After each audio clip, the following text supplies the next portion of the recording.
The Wind in the Willows by Kenneth Graham. 5. Dulce Domum. The sheep ran huddling together against the hurdles, blowing out thin nostrils and stamping with delicate forefeet, their heads thrown back into light steam rising from the crowded sheep pen into the frosty air as the two animals hastened by in high spirits with much chatter and laughter. They were returning across country after a long day's outing with Otter, hunting and exploring on the wide uplands, where certain streams tributary to their own river had their first small beginnings, and the shades of the short winter day were closing in on them, and they had still some distance to go. Plodding at random across the plough, they had heard the sheep and had made for them, and now, leading from the sheep pen, they found a beaten track that made walking a lighter business. It responded, moreover, that small inquiring something which all animals carry inside them, saying unmistakably, "Yes, quite right. This leads home." "It looks as if we were coming to a village," said the mole somewhat dubiously, slackening his pace as the track that had in time become a path and then had developed into a lane now handed them over to the charge of a well-metalled road. The animals did not hold with villages, and their own highways, thickly frequented as they were, took an independent course, regardless of church, post office, or public house. "Oh, never mind," said the rat. "At this season of year, they're all safe indoors by this time, sitting round the fire, men, women, and children, dogs and cats and all. We shall slip through all right without any bother or unpleasantness, and we can have a look at them through their windows, if you like, and see what they're doing." The rapid nightfall of mid-December had quite beset the little village as they approached it on soft feet, over a first thin fall of powdery snow. Little was visible, but squares of dusky orange-red on either side of the street, where the firelight or lamplight of each cottage overflowed through the casements into the dark world without. Most of the low latticed windows were innocent of blinds, and to the lookers in from outside, the inmates gathered round the tea-table, absorbed in their handiwork, or talking with laughter and gesture, had each that happy grace, which is the last thing the skilled actor shall capture, the natural grace which goes with perfect unconsciousness of observation, moving at will from one theater to another. The two spectators, so far from home themselves, had something of wistfulness in their eyes as they watched a cat being stroked, a sleepy child picked up and huddled off to bed, or a tired man stretch and knock out his pipe on the end of a smoldering log. But it was from one little window, with its blind drawn down, a mere blank transparency on the night, that the sense of home and the little curtained world within walls, the larger stressful world of outside nature shut out and forgotten, most pulsated. Close against the white blind hung a bird cage, clearly silhouetted, every wire, perch, and appurtenance distinct and recognizable, even to yesterday's dull-edged lump of sugar. On the middle perch, the fluffy occupant, head tucked well into feathers, seemed so near to them as to be easily stroked. Had they tried, even the delicate tips of his plumped-out plumage, penciled plainly on the illuminated screen. As they looked, the sleepy little fellow stirred uneasily, woke, shook himself, and raised his head. They could see the gape of his tiny beak as he yawned in a bored sort of way, looked round, and then settled his head into his back again. Well, the ruffled feathers gradually subsided into perfect stillness. Then a gust of bitter wind took them in the back of the neck. A small sting of frozen sleet on the skin woke them as from a dream, and they knew their toes to be cold and their legs tired, and their own home distant a weary way. Once beyond the village, where the cottages ceased abruptly on either side of the road, they could smell through the darkness the friendly fields again, and they braced themselves for the last long stretch, the home stretch, the stretch that we know is bound to end some time in the rattle of the door latch, the sudden firelight, and the sight of familiar things greeting us as long-absent travelers from far oversea. They plodded along steadily and silently, each of them thinking his own thoughts. The moles ran a good deal on supper, as it was pitch dark, and it was all a strange country for him as far as he knew, and he was following obediently in the wake of the rat, leaving the guidance entirely to him. As for the rat, he was walking a little way ahead, as his habit was, his shoulders humped, his eyes fixed on the straight gray road in front of him, so he did not notice poor Mole when suddenly the summons reached him and took him like an electric shock.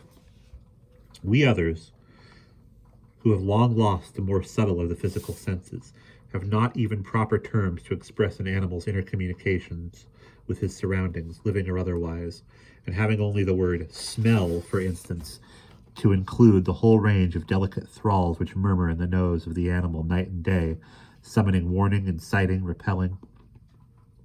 It was one of these mysterious fairy calls from out of the void that suddenly reached Mole in the darkness, making him tingle through and through with its very familiar appeal, even while yet he could not clearly remember what it was. He stopped dead in his tracks, his nose searching hither and thither in its efforts to recapture the fine filament, the telegraphic current that had so strongly moved him. A moment and he had caught it again, and with it this time came a recollection in the fullest flood. Home! That was what it was they meant. Their caressing appeals, those soft touches wafted through the air, those invisible little hands pulling and tugging all one way. Why, it must be quite close by him at that moment, his old home that he had hurriedly forsaken and never sought again, that day when he first found the river, and now it was sending out its scouts and its messengers to capture him and bring him in. Since his escape on that bright morning, he had hardly given it a thought, so absorbed had he been in his new life, in all its pleasures, its surprises, its fresh and captivating experience. Now, with a rush of old memories, how clearly it stood up before him in the darkness, shabby indeed, and small and poorly furnished, and yet his, the home he had made for himself, the home he had been so happy to get back to after his day's work, and the home had been happy with him, too, evidently, and was missing him, and wanted him back, and was telling him so through his nose, sorrowfully, reproachfully, but with no bitterness or anger, only with plaintive reminder that it was there and wanted him. The call was clear, the summons was plain. He must obey it instantly and go. "Ratty!" he called, full of jovial excitement. "Hold on! Come back! I want you, quick!" "Oh, come along, Mole, do," replied the rat cheerfully, still plodding along. "Please stop, Ratty," pleaded the poor Mole in anguish of heart. "You don't understand. It's my home. My old home. I've just come across the smell of it, and it's close by here, really quite close, and I must go to it, I must. Oh, come back, Ratty, please, please come back." The rat was by this time very far ahead, too far to hear clearly what the Mole was calling, too far to catch the sharp note of painful appeal in his voice, and he was much taken up with the weather, for he too could smell something suspiciously like approaching snow. "Mole, we mustn't stop now, really," he called back. "We'll come for it tomorrow, whatever it is you've found. But I daren't stop now. It's late, and the snow's coming on again. And I'm not sure of the way. And I want your nose, Mole, so come on quick, there's a good fellow." And the rat pressed forward on his way without waiting for an answer. Poor Mole stood alone in the road, his heart torn asunder, and a big sob gathering somewhere down inside him to leap up to the surface presently, he knew, its passionate escape. But even under such a test as this, his loyalty to his friend stood firm. Never for a moment did he dream of abandoning him. Meanwhile, the wafts from his old home pleaded, whispered, conjured, and finally claimed him imperiously. He dared not tarry longer within their magic circle. With a wrench that tore his very heartstrings, he set his face down the road and followed submissively in the track of the rat, while faint, thin smells, still dogging his retreating steps, reproached him for his new friendship and his callous forgetfulness. With an effort, he caught up to the unsuspecting rat, who began chattering cheerfully about what they would do when they got back, and how jolly a fire of logs in the parlor would be, and what a supper he meant to eat. Never noticing his companion's silence and distressful state of mind. At last, however, when they had gone some considerable way further, and were passing some tree stumps at the edge of the copse that bordered the road, he stopped and said kindly, "Look here, Mole, old chap, you seem dead tired. No talk left in you, and your feet dragging like lead. We'll sit down here for a minute and rest. The snow has held off so far, and the best part of our journey is over. The mole subsided forlornly on a tree stump and tried to control himself, for he felt it surely coming, the sob he had fought with which with so long refused to be beaten. Up and up it forced its way to the air, and then another, and others thick and fast, till poor Mole at last gave up the struggle and cried freely and helplessly and openly, now that he knew it was all over and he had lost what he could hardly be said to have found. The rat, astonished and dismayed at the violence of Mole's paroxysm of grief, did not dare to speak for a while. At last he said very quietly and sympathetically, "What is it, old fellow? Whatever can be the matter? Tell us your trouble, and let me see what I can do." Poor Mole found it difficult to get any words out between the upheavals of his chest that followed one upon another so quickly, and held back speech, and choked it as it came. "I know, it's a shabby, dingy little place," he sobbed forth at last brokenly. "Not like your cozy quarters, or Toad's beautiful hall, or Badger's great house, but it was my own little home, and I was so fond of it, and I went away, and I forgot all about it. And then I smelt it suddenly on the road. When I called you, you wouldn't listen. Rat, and everything came back to me with a rush, and I wanted it, oh dear, and when you wouldn't turn back, Ratty, and I had to leave it. Though I was smelling it all the time, I thought my heart would break. We might have just gone and had one look at it, Ratty. Only one look, it was close by, but you wouldn't turn back, Ratty. You wouldn't turn back. Oh dear. Recollection brought forth waves of sorrow, and sobs again took full charge of him, preventing further speech. The rat stared straight in front of him, saying nothing, only patting Mole gently on the shoulder. After a time he muttered gloomily, "I see it all now. What a pig I have been! A pig, that's me, just a pig, a plain pig." He waited till Mole's sobs became gradually less stormy and more rhythmical. He waited till at last sniffs were frequent and sobs only intermittent. Then he rose from his seat and, remarking carelessly, "Well, now we'd really better be getting on, old chap," set off the road again over the toilsome way they had come. "Wherever are you going to, Ratty?" cried the tearful Mole, looking up in alarm. "We're going to find that home of yours, old fellow," replied the rat pleasantly. "So you had better come along. It will take some finding, and we shall want your nose."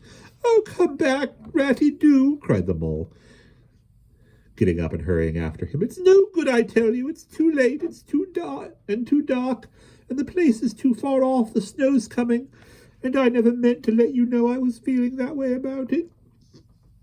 It was all an accident, a mistake. And think of Riverbank and your supper."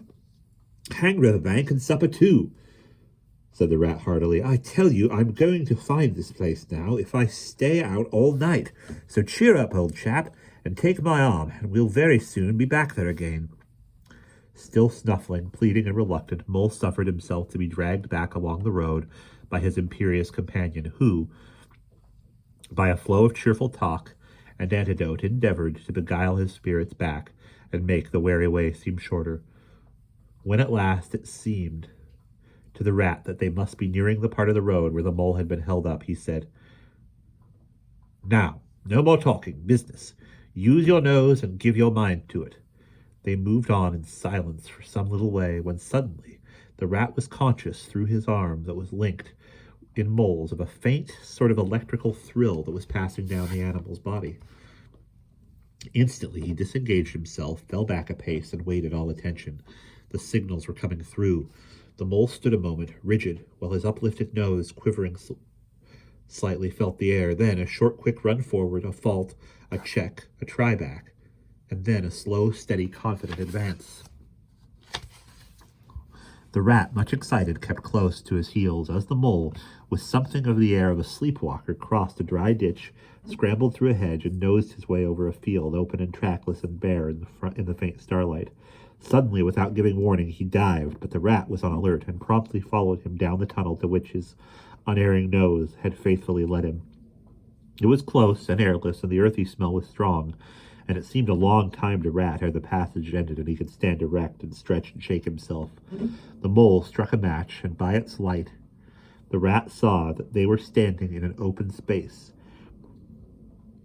neatly swept and sanded underfoot, and directly facing them was Mole's little front door, with Mole End painted in Gothic lettering over the bell pull on the side. Mole reached down a lantern from a nail on the wall and lit it, and the rat, looking round him, saw that they were in a sort of forecourt. A garden seat stood on one side of the door, and on the other a roller, for the mole, who was a tidy animal when at home, could not stand having his ground kicked up by other animals into little runs that ended in earth heaps. On the walls hung wire baskets with ferns in them, alternating with brackets carrying plaster statuary, Garibaldi and the infant Samuel and Queen Victoria and other heroes of modern Italy. Down on one side of the forecourt ran a skittle alley, with benches along it and little wooden tables marked with rings that hinted at beer mugs. In the middle was a small round pond containing goldfish and surrounded by a cockleshell border. Out of the center of the pond rose a fanciful erection clothed in more cockle shells and topped by a large silvered glass ball that reflected everything all wrong and had a very pleasing effect. Mole's face beamed at the sight of all these objects so dear to him, and he hurried Rat through the door, lit a lamp in the hall, and took one glance round his old home. He saw the dust lying thick on everything, saw the cheerless, deserted look of the long-neglected house, and its narrow, meager dimensions, its worn and shabby contents, and collapsed again on a hall chair, his nose in his paws. "Oh, Ratty!" he cried dismally. "Why ever did I do it? Why did I bring you to this poor, cold little place on a night like this, when you might have been at Riverbank by this time, toasting your toes before a blazing fire, with all your own nice things about you?" The rat paid no heed to his doleful self-reproaches. He was running here and there, opening doors, inspecting rooms and cupboards, and lighting lamps and candles and sticking them up everywhere. "What a capital little house this is!" he called out cheerily. "So compact, so well planned. Everything here and everything in its place. We'll make a jolly night of it. The first thing we want is a good fire. I'll see to that. I always know where to find things. So this is the parlor. Splendid. Your own idea, these little sleeping bunks in the wall. Capital. Now I'll fetch the wood and the coals, and you get a duster, Mole. You'll find one in the drawer of the kitchen table, and try to smarten things up a bit. Bustle about, old chap." Encouraged by his inspiring companion, the mole roused himself and dusted and polished with energy and heartiness, while the rat, running to and fro with armfuls of fuel, soon had a cheerful blaze roaring up the chimney. He hailed the mole to come and warm himself. But Mole promptly had another fit of the blues, dropping down on a couch in dark despair and burying his face in his duster. "Rat," he moaned, "how about your supper, you poor, cold, hungry, weary animal? I've nothing to give you, nothing, not a crumb." "What a fellow you are for giving in," said the rat reproachfully. "Why, only just now I saw a sardine opener in the kitchen drawer, quite distinctly, and everybody knows that means there are sardines about somewhere in the neighborhood. Rouse yourself, pull yourself together, and come with me and forage." They went and foraged accordingly, hunting through every cupboard and turning out every drawer. The result was not so very depressing, after all, though of course it might have been better. A tin of sardines, a box of Captain's biscuits nearly full, and a German sausage encased in silver paper. "There's a banquet for you," observed the rat as he arranged the table. "I know some animals who would give their ears to be sitting down to supper with us tonight."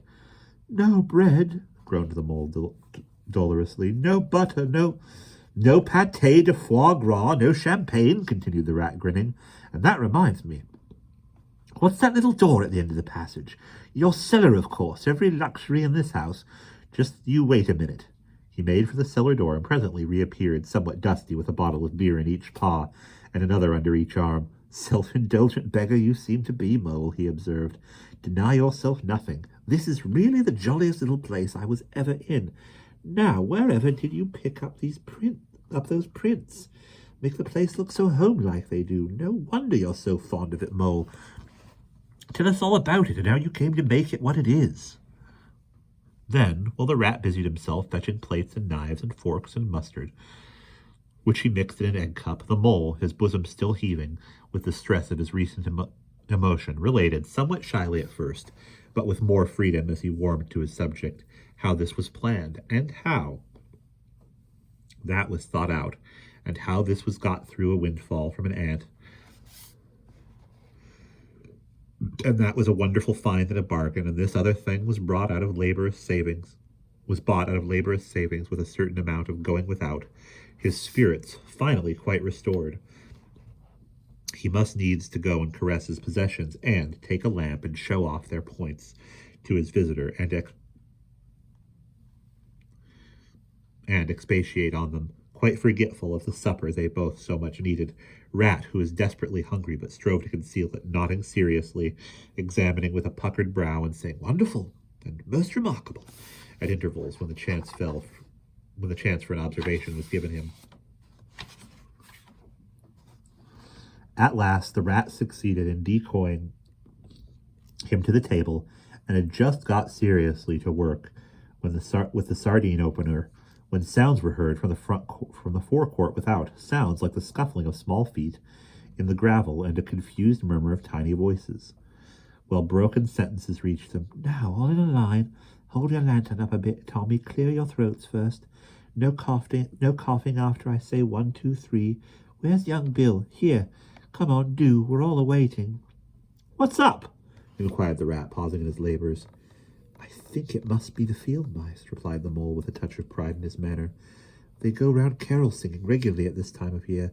They're quite an institution in these parts, and they never pass me over. They come to Mole End last of all, and I used to give them hot drinks, and supper too sometimes when I could afford it. It will be like old times to hear them again." "Let's have a look at them," cried the rat, jumping up and running to the door. It was a pretty sight, and a seasonable one, that met their eyes when they flung the door open. In the forecourt, lit by the dim rays of a horn lantern, some 8 or 10 little field mice stood in a semicircle, red worsted comforters round their throats, their forepaws thrust deep into their pockets, their feet jigging for warmth. With bright, beady eyes, they glanced shyly at each other, sniggering a little, sniffing, and applying coat sleeves a good deal. As the door opened, one of the elder ones that carried the lantern was just saying, "Now then, 1, 2, 3, and forthwith their shrill little voices uprose on the air, singing one of the old-time carols that their forefathers composed in fields that were fallow and held by frost, or when snowbound in chimney corners, and handed down to be snug in the miry street to lamplit windows at Yuletide. Carol. "Villagers, all this frosty tide, let your doors swing open wide. The wind may follow and snow beside, yet draw us in by your fire to bide. Joy shall be yours in the morning. Here we stand in the cold and sleet, blowing fingers and stamping feet, come from far away you to greet, you by the fire and we in the street, bidding you joy in the morning. For ere 1/2 of the night was gone, sudden a star has led us on, raising bliss and benison. Bliss tomorrow and more anon, joy for every morning. Good man Joseph toiled through snow, saw the star o'er a stable low. Mary she might not further go, welcome thatch and litter below, joy was hers in the morning. And then they heard the angels tell, who were the first to cry Noel, animals all as it befell, in the stable where they did dwell, joy shall be theirs in the morning. The voices ceased, the singers, bashful but smiling, exchanged sidelong glances, and silence succeeded, but for a moment only. Then, from up above and far away, down the tunnel they had so lately travelled, was borne to their ears, in a faint musical hum, the sound of distant bells ringing a joyful and clangorous peal. "Very well sung, boys," cried the rat heartily, "and now come along in, all of you, and warm yourselves by the fire and have something hot." "Yes, come along, field mice," cried the mole eagerly. "This is quite like old times. Shut the door after you, pull up that settle on the fire, to the fire. Now, you just wait a minute while we— Oh, Ratty," he cried in despair, plumping down on a seat with tears impending. "Whatever are we doing? We've nothing to give them." "You leave all that to me. said the masterful rat. Here, you with the lantern, come over this way. I want to talk to you. Now tell me, are there any shops open at this hour of the night? Why, certainly, sir, replied the field mouse respectfully. At this time of year our shops keep open to all sorts of hours. Then look here, said the rat. You go off at once, you and your lantern, and you get me. Here much muttered conversation ensued, and the mole only heard bits of it, such as, fresh mind. No, a pound of that will do. See you get Bugginses, for I won't have any other. No, only the best. If you can't get it there, try somewhere else. Yes, of course. Homemade, no tin stuff. Well then, do the best you can. Finally, there was a chink of coin passing from paw to paw. The field mouse was provided with an ample basket for his purchases, and off he hurried, he and his lantern. The rest of the field mice perched in a row on the settle, their small legs swinging, gave themselves up to enjoyment of the fire, and toasted their chilibanes till they tinkled, while the mole, failing to draw them into easy conversation, plunged into family history, and made each of them recite the names of his numerous brothers, who were too young, it appeared, to be allowed to go out a caroling this year, but looked forward very shortly to winning the parental consent. The rat, meanwhile, was busy examining the label on one of the beer bottles. I perceive this to be old Burton, he remarked approvingly. Sensible mole, the very thing. Now we shall be able to mull some ale. Get the things ready, mole, while I draw the corks. It did not take long to prepare the brew and thrust the tin heater well into the red heart of the fire, and soon every field mouse was sipping and coughing and choking, for a little mulled ale goes a long way, and wiping his eyes and laughing and forgetting he had ever been cold in his life. They act plays, too, these fellows, the mole explained to Rat. Make them up all by themselves and act them afterwards. And very well they do it, too. They gave us a capital one last year about a field mouse who was captured at sea by a Barbary corsair and made to row in a galley. And when he escaped and got home again, his lady love had gone into a convent. Here, you were in it. I remember. Get up and recite a bit.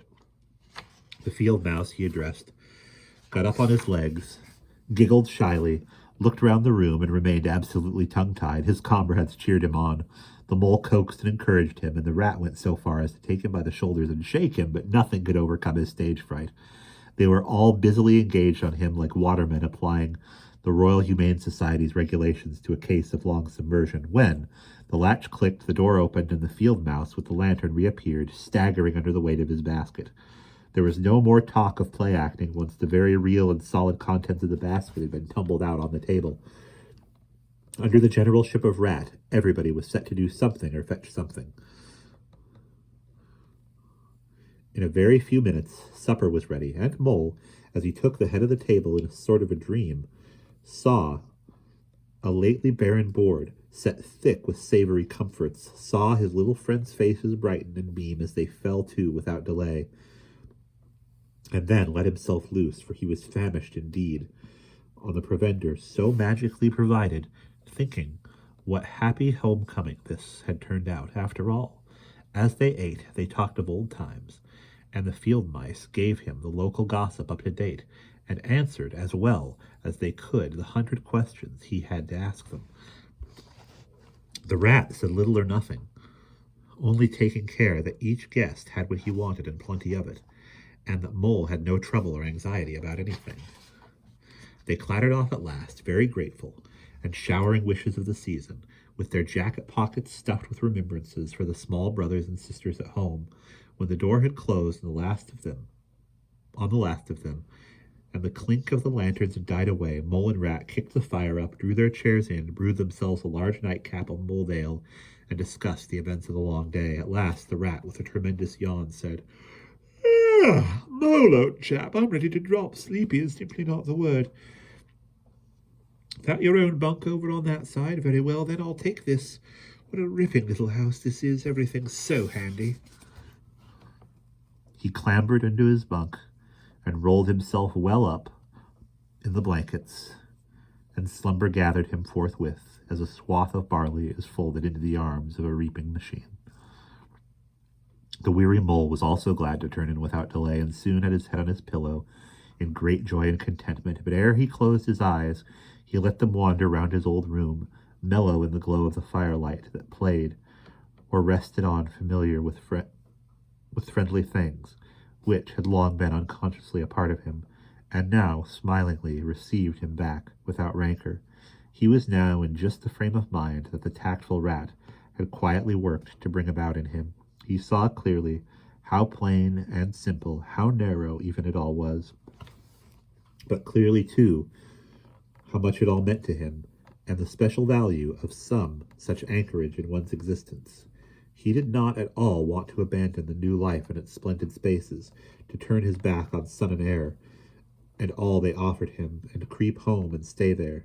The upper world was all too strong. It called to him still, even down there, and he knew he must return to the larger stage. But it was good to think that he had this to come back to, this place which was all his own, these things which were so glad to see him again, and could always be counted upon for the same simple welcome. And that is the end of chapter 5.